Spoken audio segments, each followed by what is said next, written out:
Okay, thanks for being here. Thanks for having me, Ken. I'm going to talk about how brands became publishers and what it means for marketers in an age of distraction. I'm going to take you on a historical journey and cover some of the key moments of how this happened and why it's important and what it means for you. I'm going to cover a lot of ground. I'm going to move fast. I'm extremely caffeinated. I'm going to cover a lot of ground and move fast. So keep up. Katie, if I'm losing it, you just put the music back on. But first, a little bit about me. I started my career in public relations. I worked at a cool little shop called Smack, and I had studied business in university. I did research in consumer behavior and consumer research. And so I was pretty interested in what it took to earn attention, get coverage, get picked up, really get into the sort of the hearts and minds of consumers. This was an example of something we had done, and we were more into sort of PR stunts and guerrilla marketing than regular public relations. We were doing that as well. And instead of, trying, yeah, this is good. You should try to read the signs here. Nando's Gay Pride Parade in Vancouver. We actually entered into the parade and hired actors. They were called the Pecker Patrol. They would, yeah, so good you'll swallow. And they were giving out tickets. And this was amazing, the reach and coverage we were getting, just from really playing to what was irreverent and what would stand out in consumers' minds. I then went on to Taxi, very blue chip sort of advertising, creative shop, the largest independent shop in Canada. I think it was 700 people at the time. And I managed the TELUS future-friendly home business. Basically spent a lot of money shooting a lot of critters, which was fun. You learn a lot about how animals deal with being on set. And of course, you write really punny, witty things, and you try to do what you can. Great experience, and then I ended up at a digital shop called Invoke, basically designing, building things for the internet. And at the time, we were the first company in Canada to become a Facebook preferred marketing developer. That was huge. We were getting exposure to very important entertainment brands, building things like the Fifth Coach game for The Voice after the Super Bowl. We'd done a lot of work with Vespa, Piaggio, 7-Eleven. It was a ton of fun. We also happened to birth this thing, Hootsuite. So I was part of the team that helped create this.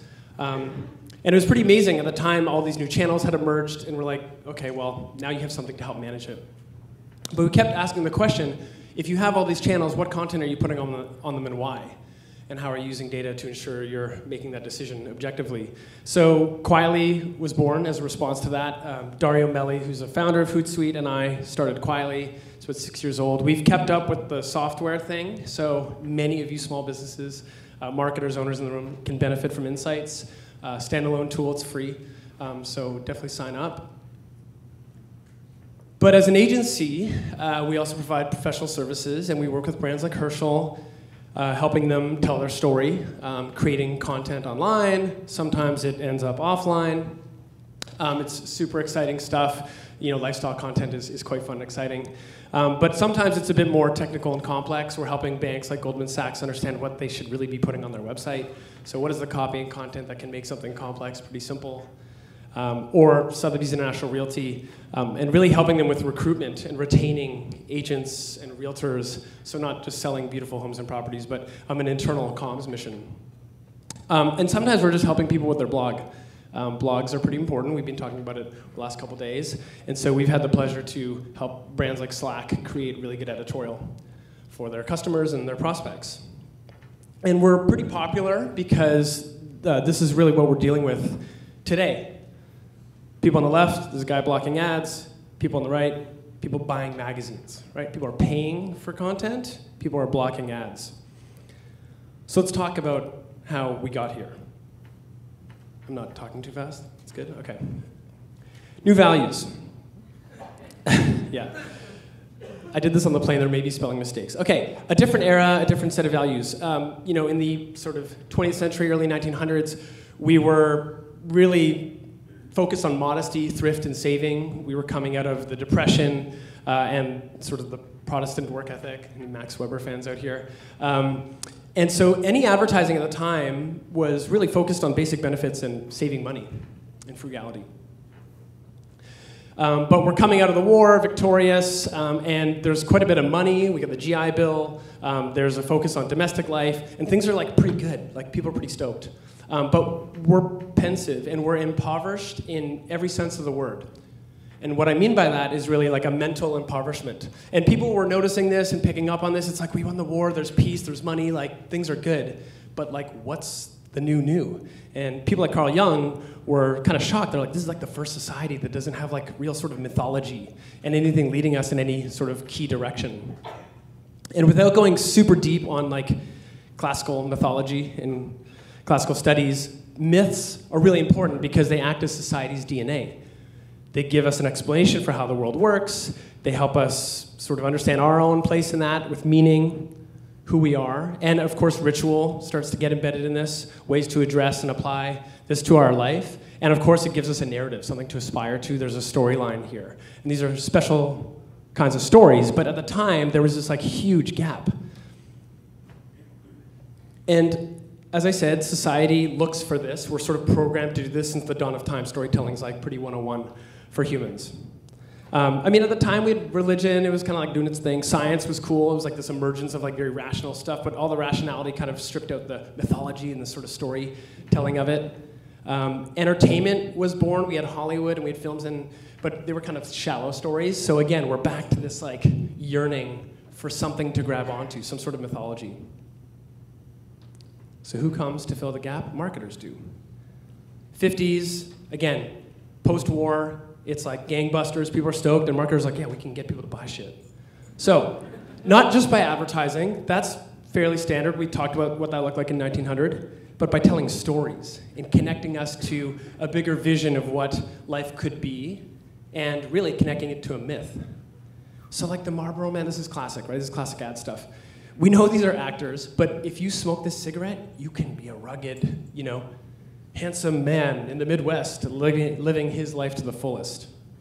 There's many, many examples of this, but it's important to note that at the time, this was capturing everything of our imagination and our sort of mental availability. And it was not because of logical persuasion. It wasn't like you need to smoke the cigarette because it's better and cheaper.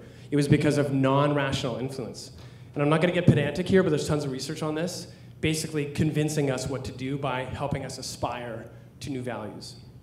Oh, and they're also really good at making us feel insecure and inadequate. This is great. So he's not going to call. Halitosis makes you unpopular. So yeah, this has a profound impact because up until this point, the hero's journey was all positive, right? And now we're going the other way, and this has impacted us and marketing for decades and centuries.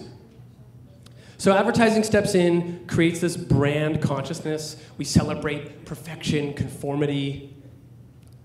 And like, this is the start of consumerism. By 1950, shopping becomes our favorite activity. It's like kind of crazy to think now we just shop all the time, but like this is a thing. So, you guys still with me? I'm not moving too fast? Okay, so now we're talking about marketing, advertising, and here we are at the broadcast era, right? One to many. We're able to project things, everyone listens. Everyone watches what we project. I mean, you can't even, this guy doesn't even have a remote. You can't even like skip the channel if the ad's bad, right? So we're like totally captive. So as things are being broadcast to us, the brands who can afford to come in and pay for our attention do, right? And we're like enamored by these moments. We're just kind of like, okay, cool, Nintendo, I guess I should buy a Nintendo. And it continues on, and it goes into out-of-home and print and all the other formats. And this continues and continues, and we just get used to it. We're like, oh man, like biggest, dopest brands are like telling us what's up. They're literally paying for our attention. So here we are, 2020, and the biggest brands, Unilever, P&G, all the consumer packaged goods are like, they're doing it. We're listening. David Ogilvy, and I'm not going to wax poetic on David Ogilvy, but he starts to help us understand it's not just advertising, that storytelling and that mythology is really important because it's all about brand building, and it's the perception of the brand. It's all the things around the brand. It's what we think about when the brand comes into our mind. It's not the ads. And there are some good examples of brands who understand that and understand the value of earning attention, and they start to kind of do content marketing. This is like super OG content marketing. So Michelin Guide, in 1900, fewer than 3,000 cars on the road in France. So the Michelin Guide's like, dude, we should create a guide to like recommend restaurants that are far away so people drive, so they like wear their tires faster, so they buy more tires. That's how it started. The Furrow, this is like super OG. It's like the Gutenberg press style. So a magazine for farmers. It's like the agrarian, like Rolling Stone. So this is John Deere is trying to sell tractors to farmers, and they're like, well, the only way we're going to get street cred is if we like tell them we know what's up. So they, of course, they're talking about their tractors, but they're like helping them show that they have like market knowledge, and they're like they are farmers themselves. And so, yeah, they immediately start to gain credibility in that field. But they're giving them a magazine, right? I think at one point they had 4 million subscribers in like I don't know, like 1950. Super impressive. Another good example. Does anybody remember these guys? California Raisins. An initiative by the Food Board of California for raisin producers. So mostly backed by Sunright, but these guys are like a thing. They have an animated series that wins an Emmy. They're doing Christmas albums. By the way, the producer who like made their albums, he went on to produce like some of the most iconic hip hop, so like NWA, Eazy-E. They probably don't want you to know that, but anyways, this is a good example of content marketing. This vehicle was like a franchise to send out all the messages they wanted to send. You should eat raisins. Raisins are amazing. I mean, like, honestly, look at these guys. You all know the songs, right? In your head, you're like, yeah, I heard it through the grapevine. Okay, so then we get into web. Web 1.0, people coming online for the first time. It's like the internet. Like, it's like, we're like, oh my God, this is so cool. You can create your own, or sorry, we have email. Remember this? This is like ingrained in my memory. So we can email each other. We can like create our own websites. There's some real gems, by the way, on the internet. There's Angel Fire, GeoCities. Yeah, like, this is fun. Google Images is fun. And there's so much information on the web that we create engines to search it. Like early days, Excite, Alta Vista, right? This is pre-Google. And you can even ask the internet questions. You're like, holy shit, how old is the president? Anyway, so this is happening, and of course, we start to get a little bit more interactive. So there's messaging, so ICQ, MSN, AOL. Some people I know still know their ICQ number, which is pretty cool. And then brands come along, and they're like, okay, so like the people on the internet, attention, and like, yeah, this is what we're gonna come back to this. So they have money to spend, and they're looking for attention. We talked about brands literally paying for attention in the broadcast era. So like, what are we gonna do? Okay, well, they treat it like another channel, straight up like a marketing channel. And like, this is perfect. We'll just run display ads and people will come to our website and I won't swear. And they make these assumptions. So like, cool, we'll get them in the funnel. Then we'll like e-blast them and everything's like super amazing. But this is not the move, right? The internet, people are becoming intelligent actors. They can like understand that they have choice. Where do they spend their time? So right around this time, the publishing industry starts to get disrupted. And I'm not talking about books. Books are actually doing really well. I am talking about magazine and newspaper. So editorial and the media, they get disrupted because the internet's there and they're like, what are we gonna do? We got like, this is like a thing. This image is amazing, by the way. This is a thing. And I also found this. This is also amazing. Look at the bottom. That's, my mom's friend, or my friend's mom phoned him and he's like, Michael, what's better, email or Gmail? And he was like, I don't know. It's like kind of meta. Anyways, this is pretty interesting as well. But basically newspapers are like, okay, we got to get our information online. We used to distribute it physically, but now we have to do it digitally. What do? We put it online. And they make it free. Everything is fucking free. It's crazy. It's like the beginning of the free era. And they're like, it's cool, man. It's free because we're going to monetize with ads. It's going to be ad supported. No subscriptions. We know how this plays out, but no subscriptions, maybe a little bit of affiliate, but it's like, it's basically just free. And people are like super stoked. And where's Carm? I put you up, yeah, there you go. So there's also like new publishers coming in, and I'll call them like challenger publishers because they're taking on Postmedia, they're taking on Condé Nast, Meredith, and they're like, they get it, they get the internet. They were born, they're natives to it. And they're really good at publishing content. They are also really good with technology, and they just crush it. Does anybody know Dipley? So this is crazy. This is a Canadian company. At one point, their global Alexa rank was 50. They were the 50th most visited site on the entire internet. Kitchener, Waterloo. So viral publishers, Carm, I'm not trying to put you into this bucket, again, you're seeing these people come in, and they totally get it, and they're just like, they're winning. And money starts to pour in. This is Jonah Peretti from BuzzFeed, Vox. There's like so much money happening. I think at one point, yeah, look at this. I feel like all this money could have like solved the coronavirus. But anyways, so here we are. M&A, people raising bucks. It's like venture content. The brands they're like, oh my God, like now everyone's publishing content. We need to get their audience. So like modern ad tech emerges. Right? So you're all familiar with like the recommended content at the bottom. These are called discovery platforms, Taboola, Outbrain, Nativo. I've heard this, like it's like the cigarettes of the internet. It's like, yeah, but people who smoke like cigarettes, right? So they click on them, and you start to see different formats. You see like companies like T doing in-read stuff. You know, you're scrolling and like a video starts playing, and you're like, oh my God. Anyways, so, and ZergNet, this is also a really good one. It's like a referral thing. So there's like all this activity, DSP, so demand side, supply side, to like monetize attention on the web. And people like are not stoked. This is like consumer trust in advertising. They're like, yo, how could ads get even more annoying? I'm like really annoyed by them. Then you start to have like ad verification because people are like maybe not seeing them, or maybe there's ad fraud. And I'm gonna steal this term from Duncan Stewart from Deloitte, but they become allergic to ads. So that's Web 1.0. We get into Web 2.0. This is fun. This is like the social web, right? So these are all the sites we're familiar with today. And like also 2007, the iPhone. So smartphones get crazy, and now we have like the internet in our pocket. The whole internet, we are partying. It is like super fun. Everyone's there. It's very democratic. There's lots of conversation.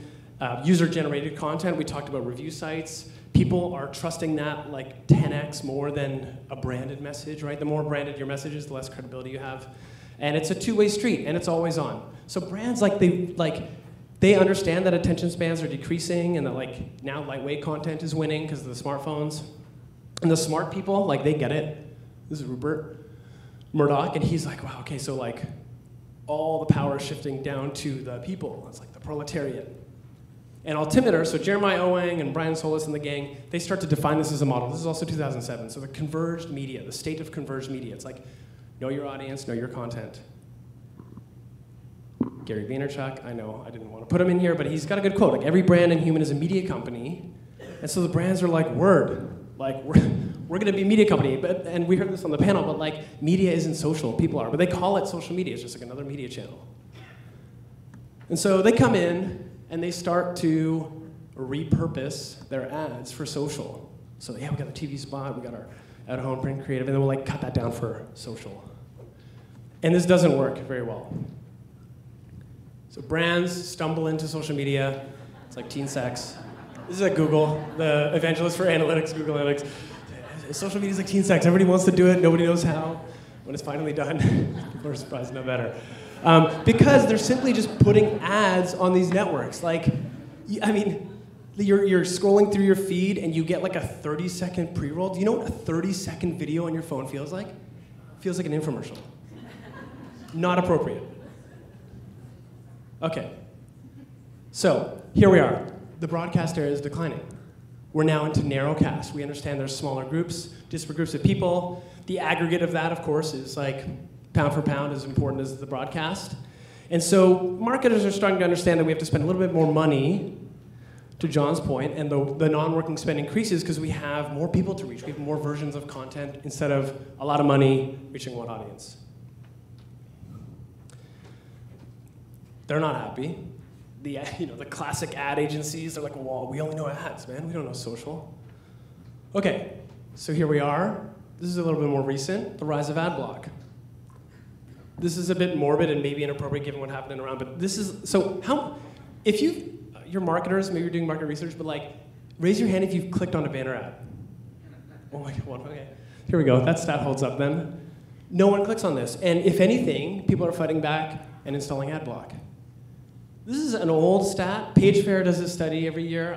You start reading and you don't really know what to believe. It's like 50% of all web traffic is blocked by ads. Even like that's Statista. So, I mean, that's legit. 27% of people aren't receiving ads. It's continuing to grow. It's a good source. And so again, I come back to those publishers. They're like, we were going to monetize with ads, and now everybody's like blocking ads. So like, shit, maybe it's like the subscription thing has to come back.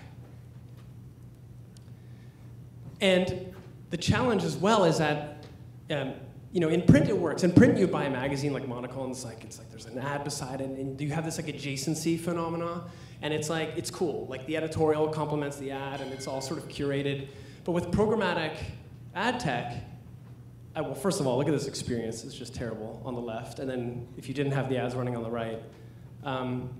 But it's quite like invasive, right? And it's kind of annoying. And I come back to what Tyler's saying here from Monocle. So it's annoying and has nothing to do with the quality of the reader. And so Google and Facebook are like obviously two huge ad powers, and they're like, okay, well, what's good? And Apple, they've got devices, so of course they don't want ads ruining the experience on the hardware. So they come out and they're like, well, it's all about privacy. And maybe we start to embed our own ad blocking, because ad tech is like really laborious on your browsers, and it's not great. Stuff like this. Even when I was like researching images for the deck, I was just getting pummeled by like, this website wants to send you notifications, sign up, and you're like, oh my God.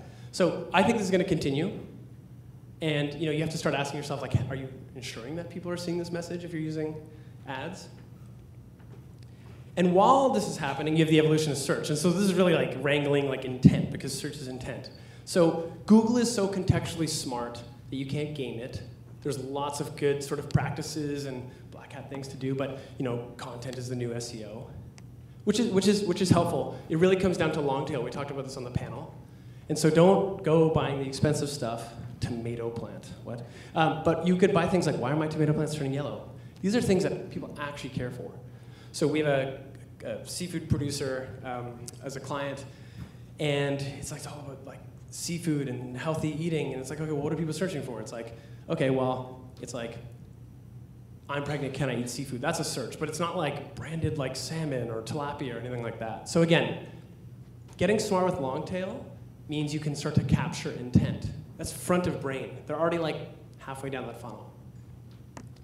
But Google's a business, they're publicly traded, they have earnings calls every quarter. They need to make money, and like they're not making any money on organic. So I mentioned rich snippets in the loot bag. This is a rich snippet. So how to cram for a conference. This is me like last night. So prepare for your next conference with 9 key networking tips. I've read that and I bounce. I don't go to the website. That's a rich snippet. And the reason why that's important is because Google's starting to take organic away. First time last month, a majority of all browser-based searches on Google resulted in 0 clicks. That's crazy. You see the content, Google surfaces that content, you may get attribution. I mean, what is this? Streamcreative.com, okay, that's cool. So you have to start thinking about like, how are you using rich snippets? How are you creating your content to be surfaced up in Google on the front page, so through SERP in a smart way. And you start to see, right, here's the shift in business models. Apple's like, privacy long-term. Google's like, okay, dang, we have to like monetize. We have to monetize front of brain intent. And while this is happening, social media is also having like a bit of an existential crisis. And social is the opposite. It's kind of back of brain. It's more like passive discovery. So remember Facebook pre-newsfeed? It's all about the people. Okay, I keep saying like the proletariat. It's all about the people. And then they add the newsfeed and they add a few more things. And like things get a little weird and like ad techy on the right. And you remember these Canvas apps? Canvas ads? People would like build like ad apps in Facebook. Big business.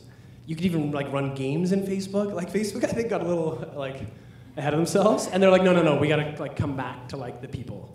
It's all about like people. And brands are like, okay, well I've like built this business page, and that's fine. You can still have your business page, but it's a Trojan horse.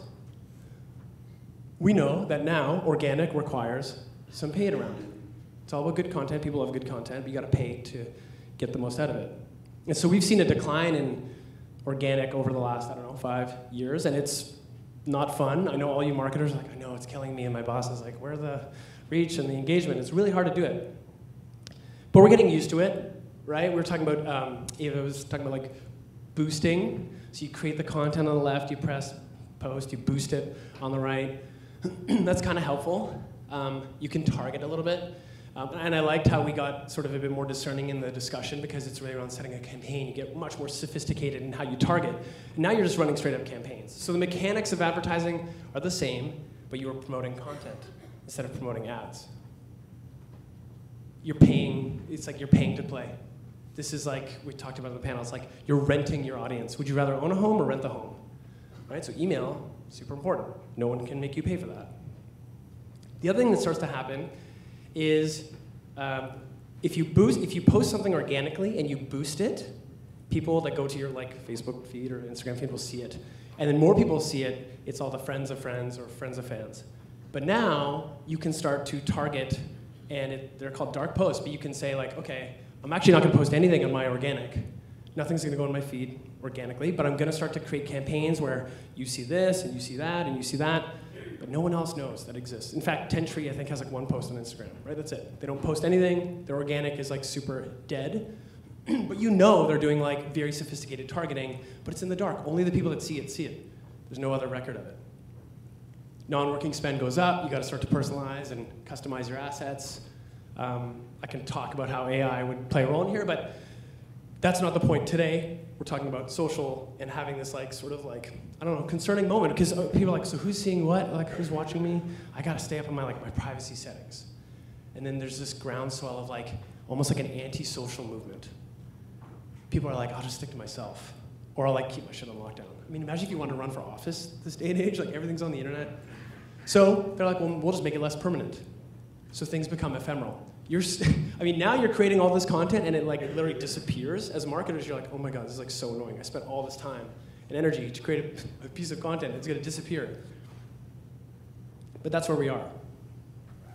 And this last section, I should basically just put like Caroline's presentation in here, but I want to talk a little bit about authenticity and the search or the sort of the yearning for that and the rise of purpose-driven brands, because we know that most people don't like ads, don't like marketers, right?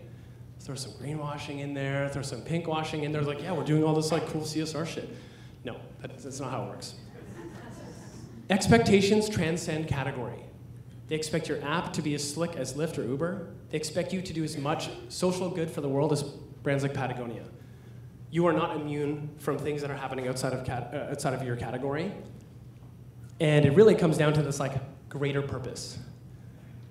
Sure, how many, raise your hands if you know Simon Sinek? This talk's like, okay, so it's all about starting with why. There has to be this like underlying or overarching why. So Ford would be like, well, we start with what? We create automobiles. How do you do that? Well, we create them at scale. Why? Well, because we gotta make money. We're a publicly owned company. It's like, well, flip that around, right? Start with your vision. Oh yeah, this is good too. Most people who like don't get this, they're like, I don't, and you're like, you can't really. It's more generational maybe, but I want to come back to this. Ford would say, well, why do we exist? It's because we want to help people get from point A to point B in a more sustainable fashion. Okay, how do you do that? Okay, well, cars, cool, we're good at that. Maybe bikes. So you get through, this is my favorite. You get through this, you talk about where were you going, right? Or maybe it's like the values you champion, diversity and inclusion, we heard about that yesterday. And again, transparency, super, super important. Caroline used the example of McDonald's, like, you know, it's a lot more compelling for this message to come from the CEO because it seems authentic and genuine. I also don't follow McDonald's, but I may follow him. I may read an article about him in Bloomberg. And that's the thing, it's not just him as a CEO, it's like everyone, all of your employees. Like, you don't follow brands on LinkedIn, you follow the people that work for the brands. So like, what are you giving those employees to push out and evangelize on behalf of your values and your vision and all the good things you're up to? Like what Ava was saying with the Hootsuite advocacy stuff. Super important, right? So again, as marketers, when you think about how the content we're creating plays to this, how you can give them almost ammo to do well here. And so we're here. So now we're here. It's like 2020, I was gonna say 2019, 2020. And brands are like becoming publishers. And I know this may sound like sort of trivial because you're like, yeah, cool, Red Bull, that's like the obvious example, it's kind of cliche. But what I mean about brands becoming publishers is a more like nuanced way of thinking about it. And that is everyone competes for the same eyeballs. Brands, publishers, that whole sort of history that I took you through, we're all battling for attention. Indochino, client of ours, like, who are your competitors? They're like, well, Suit Supply. You're like, well, actually, no. Your content needs to be as good as that. If your content isn't as good as that, no one's gonna fucking read it. They're like, okay, good, okay, can you help us? Yes, of course. Okay, MEC, who are you competing with? They're like, I don't know, like, kind of atmosphere's nipping at our heels, like Sport Check, but they're like not as legit, you know, we have the most trusted brand. You're like, yeah, okay, that's cool too, but like your content has to be as good as the leading magazines in the categories of goods that you sell.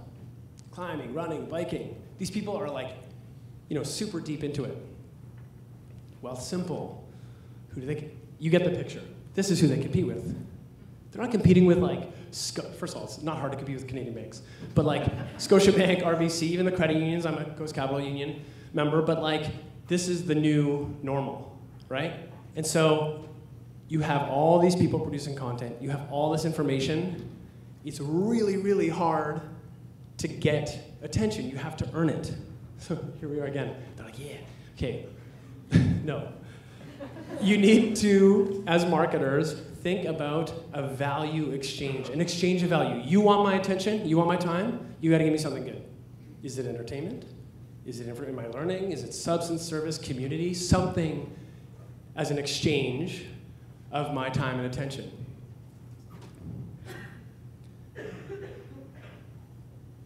This is a real mindset shift, right? Because even though you're like in the Google ads and you're doing your like small business listings, like that stuff's important. There's a mix of activities. I'm not gonna stand up here and say that isn't part of the mix. But philosophically and culturally, we have to be understanding that we are now in a new era. This is super gross. This is pretty good. And actually, it's not that hard to do this. You just think about ways to serve your customers. We heard from used.ca, it's like, what would benefit your customer? I mean, these guys figured it out. These guys figured it out. This is like a long time ago. And the hottest brands are doing it, right? So here we are, Seth Godin. I'm putting him in my decks as well. Content marketing is the only form of marketing left. And I want to give a shout out to Jonah, because he's a really good researcher, and he put this quite well. In today's wildly evolving media landscape, audiences are gaining more and more control over the information they view and share. Now more than ever, brands need to know how to tell compelling stories to reach these audiences. Right? The stories are like the DNA of the brand. It's the myth. People need to get behind something. They need to feel like they can buy into something, right? Not buy your product, but like buy into like a mythology. So, as you leave today, you go back to your desk tomorrow, are you shipping ads? Or are you producing shows? Are you shipping ads? Are you running a newsroom? Are you thinking about what your customers would actually want and benefit from? Or are you ramming a paid message down their throat? There you go.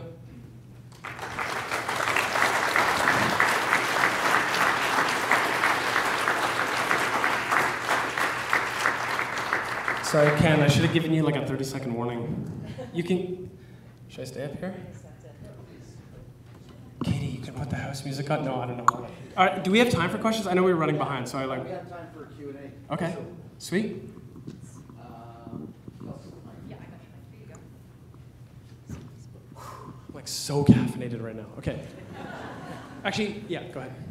Do you think getting influencers on your side is genuine content that people will believe will be from you and is genuine for the interest? Yeah, sure, if it's the right influencer producing the right content, sure. A bit of a cop-out answer, but yeah, I think it's like part of the mix. I think we also like conflate like influencers with like paid promotion. Like you can like hire an influencer to do like anything you want, but if you just give them product and you have them post it, like yeah, sure, that's like a pretty easy way of doing it. So I've seen influencers really effective in B2B organizations,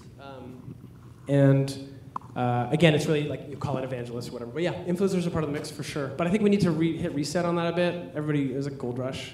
Everybody's coming in, spending a lot of bucks on influencer. There's whole influencer platforms. There are good ones out there, but yeah. Thank you. There you go. Hey, Sean. So I kind of have two questions for you. A few years ago, I was listening to Gary Vee, and this was right when Facebook and Instagram advertising was becoming a big thing. And he said it was one of the most undervalued forms of advertising. And within 6 months, Coca-Cola and all the other big brands were on there, and their prices shot up. How early were you to adopt the social media ads like that? And what do you see as a potentially undervalued form of advertising right now? Great question. Yeah, you're spot on. I think, first I'll say, like, again, this sounds like weird pitting or your channel or your content. For example, we help a medical company communicate with doctors and clinicians. You gotta send that shit by fax. I'm not even kidding you. So we do content for fax machines, okay? So that would be like taking it the other way. Now, if you're a D2C, like, hot online brand that's, sells direct to consumers, you got a kinfolk aesthetic, you got people with freckles in your ads, and you're like doing it, then yeah, your best CPC or CPA was Facebook and Google. Two things happened. Number one, the big players came in and it was more competitive, the price went up. And two, all venture-backed companies, like mostly in the Valley, half their money is going to acquiring new customers, acquisition. Half the money just goes straight to Google and Facebook, right? Because they're spending all their money with Google and Facebook. So your CPCs go up, your CPAs go up. And now what's crazy is you see the Warby Parkers, the Caspers, they're like shifting budgets away from online, and they're doing like out-of-home and TV, and they're going into like malls in like tier 2 cities. So omni-channel becomes more of a thing. And so I think what's really beautiful is everyone rushes online. All the existing old, like, traditional media, TV at home, almost becomes like cheaper. And so now businesses like us can start to play, right? And it becomes a bit more of a level playing field. It's still kind of expensive, but yeah, we're seeing like the efficacy of online decrease a little, the costs decrease a little, and that's why content is like a long-term game. Because it's like, if you own your audience and they're coming to you and you're not paying for it, then that's gonna be a bit of a self-fulfilling prophecy. So yeah, I think like out-of-home, TV, print's super cheap, which is interesting. Yeah, so that's part of the mix.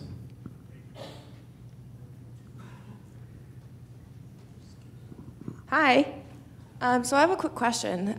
Do you have any predictions from 1 to 5 years where social media advertisement's going to be? How provocative do I want to be? Okay. I think it's time for a new search engine. You said, that's crazy. I like Google products, Google Maps, Google, I use G Suite. I don't like Google as a search engine. I think it's pretty shit, to be honest. I think DuckDuckGo and Firefox and stuff are better. So I predict search moving that way, and as a result, I see the pendulum continuing to swing against monetized social. So now I'm going into prediction around like where social's going, and I think you're gonna see, remember Path? It's like 2 ahead of its time, but Path was like the it was like very private social networks.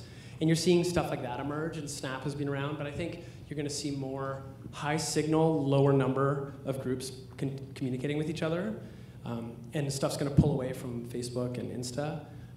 Though I think that all the boomers are coming on to those platforms, so I think they're gonna like monetize the fuck out of it, and then you're gonna have like net new social media apps to like where the communities go. So you're essentially saying that there's going to be a new platform that's going to cultivate all that information and then have it one. Yeah, 5 years may be ambitious, but I think so. 1 year maybe. Yeah, and I think also like, I don't know about you guys, but like how much more ads can they put? Like I'm like going through my Insta, like every second story is like sponsored. It's all B2B, by the way. It's all super nerdy, like Trulio, like you should. Anyways, and then Facebook, they're like, you're watching a video and it's running an interstill ad. It's like that's fucking TV. You're like you're showing me a 30-second spot in the middle of a video on Facebook. That's not social media, that's TV. So herein lies the other challenge, which is legislation and governance. And so is Facebook a social media platform, or is it like a media company? And where do they start to like manage that? And I think you're gonna see a lot of regulation. GDPR helped kind of catalyze this, but you're gonna see a lot of changes around how essentially like governing bodies tell us what is cool, instead of waiting for these corporations to do that. And of course, you've all seen, oh my God, I forget her name, the Guardian reporter who did the Cambridge Analytica stuff. So I think that's going to be a big trend as well, a lot more regulation in social. I think people are either like, oh God, he's crazy, or it landed, I don't know. Okay, I'm going to pass it off to Ken. Thanks, everyone.